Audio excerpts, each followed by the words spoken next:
Assalamualaikum warahmatullahi wabarakatuh. Perkenalkan, nama saya Ingrid Kristiana Fitriah. NIM saya yaitu 21030200. Di sini saya dari Prodi Otomasi Perkantoran. Saya akan mempresentasikan tentang health hazard mengenai COVID. Yang pertama yaitu pengertian dari COVID. Virus corona adalah virus jenis baru dari corona yang menular ke manusia. Virus ini dapat menyerang siapa saja, mulai dari lansia, orang dewasa, anak-anak, bayi, sampai ibu hamil dan ibu menyusui. Infeksi virus corona yang disebut COVID-19 ini pertama kali ditemukan di kota Wuhan, Cina pada akhir Desember 2019. Virus ini menular dengan sangat cepat dan menyebar hampir ke semua negara, termasuk Indonesia, hanya dalam beberapa bulan. Selanjutnya yaitu hal tersebut membuat beberapa negara memberlakukan kebijakan lockdown untuk mencegah virus corona makin meluas. Di Indonesia, pemerintah menerapkan kebijakan pemberlakuan pembatasan kegiatan masyarakat yaitu PPKM untuk menekan penyebaran virus ini. Coronavirus adalah kuman virus yang menginfeksi sistem pernafasan. Pada banyak kasus, virus ini hanya menyebabkan infeksi pernafasan ringan seperti flu, namun virus ini juga bisa menyebabkan infeksi pernafasan yang berat seperti infeksi paru-paru. Yang kedua yaitu penyakit akibat COVID. Yang pertama yaitu ada gagal nafas akut.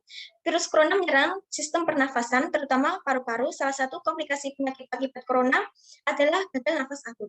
Ketika terjadi nafas gagal akut ini, paru-paru tidak bisa memompa cukup oksigen, sehingga dapat mengeluarkan cukup karbon dioksida yang berbarengan sehingga nyawa pasien tidak terselamatkan. Yang kedua yaitu penyakit pneumonia di Cina. Lonjakan kasus ini tanda awal penyebarannya virus corona. Pneumonia membuat kantong udara di paru-paru merangsang sehingga susah bernapas. Ilmuwan yang mempelajari paru-paru pasien COVID-19 menemukan banyak cairan dan nanah di dalam paru-paru terutama yang sakitnya parah. Selanjutnya yaitu yang ketiga sindrom gangguan pernafasan akut. Ini juga salah satu penyakit dari COVID corona ini yaitu paru-paru terserang corona akan merusak dengan adanya sindrom ini. Yang keempat yaitu sakit jantung akut. Sakit jantung akut.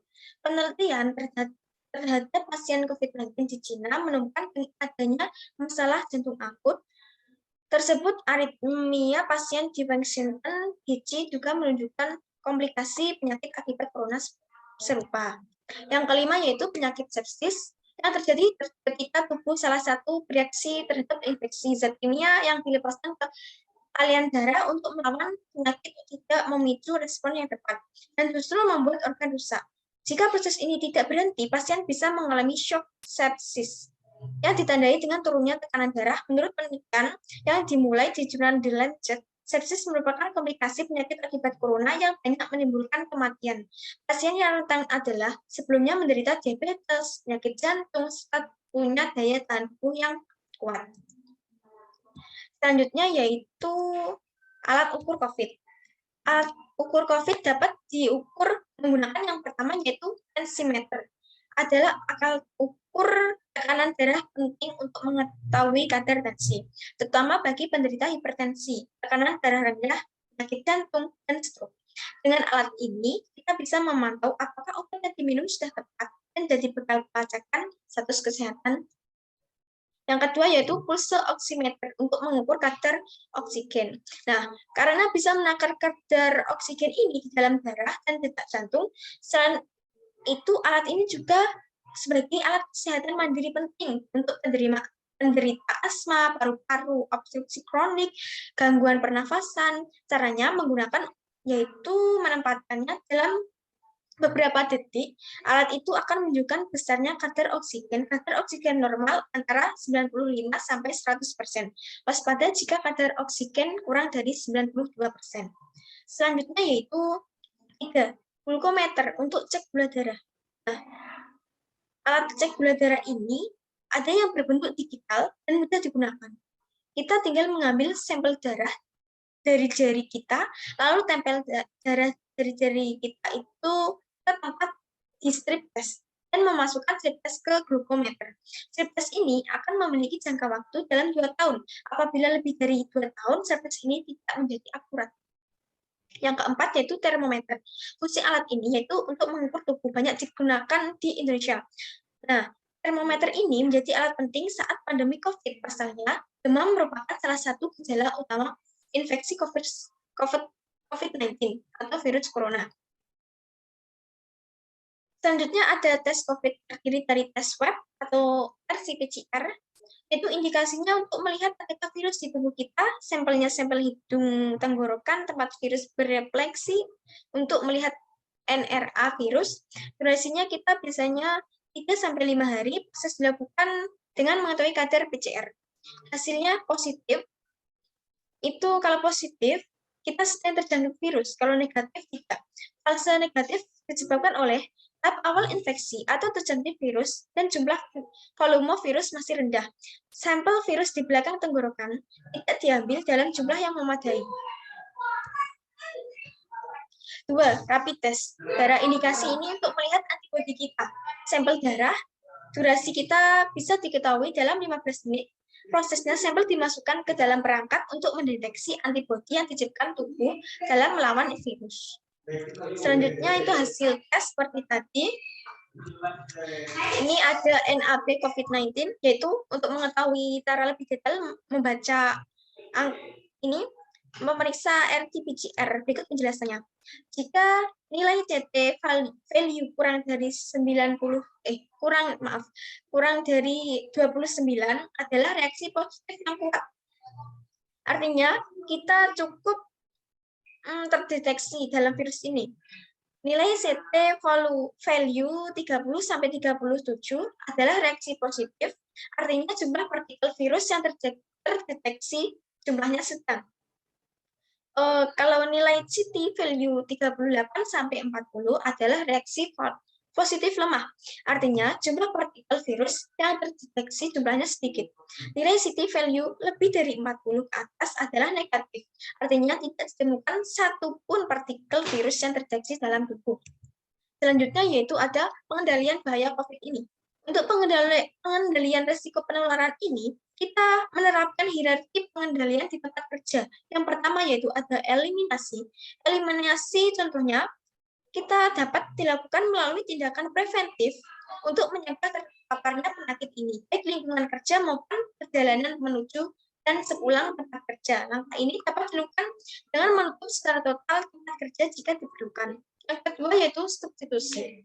Substitusi atau pengganti metode kerja, yang biasanya metode tersebut baru dengan risiko penularan lebih rendah.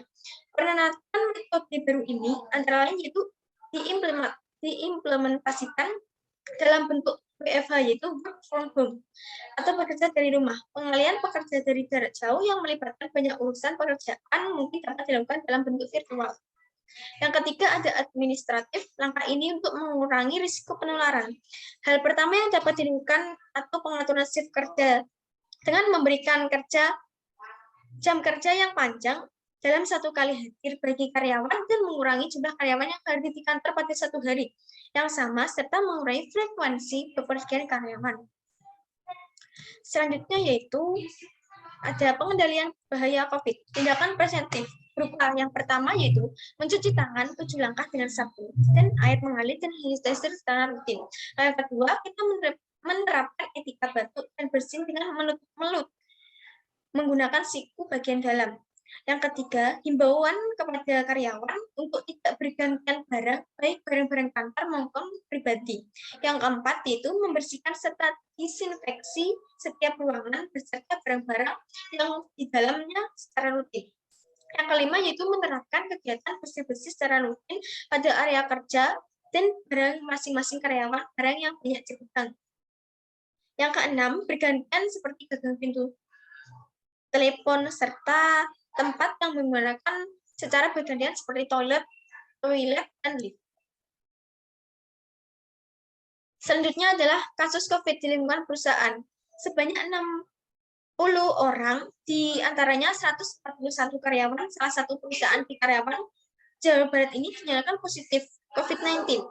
Bupati Selisi Nur Cayadiana pun berang karena manajemen tidak melaporkan saat masih beberapa pekerja yang terdapat virus corona. Selisia bernama Wakil Bupati Karawang turun tangan langsung mengenai kasus COVID tersebut dan memaparkan karyawan terpapar COVID-19 tinggal di 9 kecamatan. Mulai dari kecamatan hingga jajaran di bawahnya harus bertindak cepat. Kami melakukan 3T. Kami menyayangkan pihak perusahaan tidak melakukan peristiwa ini dengan ke Satgas COVID-19. Nah, ini adalah kelalaian dari pihak perusahaan karena tidak melakukan Satgas COVID-19 saat adanya karyawan terpapar COVID-19. Selanjutnya yaitu penyebab akibat dari tadi itu akibatnya karena ada karyawan yang mudik dan tidak menerapkan protokol kesehatan secara ketat di pabrik, dan karyawan tersebut meminta perusahaan bertanggung jawab atas keselamatan dan kesehatan karyawan. Hal ini juga kelalaian perusahaan karena tidak melaporkan ke Satgas COVID-19 yang ada beberapa karyawan yang terpapar. Pengendalian bahayanya yaitu kita menggunakan pengendalian eliminasi, menutup sementara perusahaan-perusahaan yang masih aktif. Yang kedua, pengendalian substitusi dengan mengurangi karyawan perusahaan untuk sebagai WFH. Yang ketiga yaitu pengendalian administrasi dengan cara memberikan bank di area perusahaan untuk menaati protokol kesehatan. Sekian presentasi dari saya. Jika ada salah, saya minta maaf. Wassalamualaikum warahmatullahi wabarakatuh.